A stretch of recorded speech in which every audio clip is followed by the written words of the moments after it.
Pemirsa, rencana revitalisasi lapangan Karebosi hingga kini belum menunjukkan progres. Padahal sejak Januari lalu, Wali Kota Makassar Muhammad Ramdan Pomanto telah menyiapkan dana 15 miliar untuk revitalisasi Karebosi.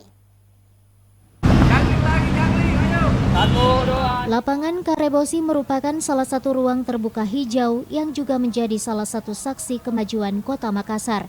Setiap hari masyarakat di Kota Makassar melakukan aktivitas seperti olahraga sepak bola atau sekedar jogging.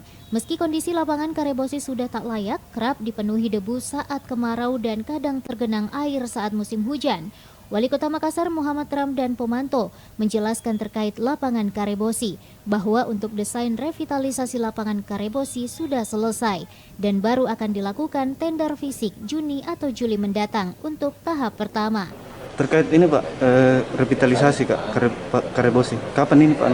Ini juga mau jadi saya preparasi Mei ini, Juni kita lepas. Oh, jadi rencananya Juni mulai di tender. Selain itu, sejak Januari 2022 lalu, Wali Kota Makassar, Muhammad Ramdan Pomanto sempat menyebut telah menyiapkan dana 15 miliar untuk revitalisasi Karebosi, serta berjanji akan mempercepat revitalisasi lapangan Karebosi. Namun hingga hari ini masih sebatas rencana. Ardi Jaho, Celebes TV.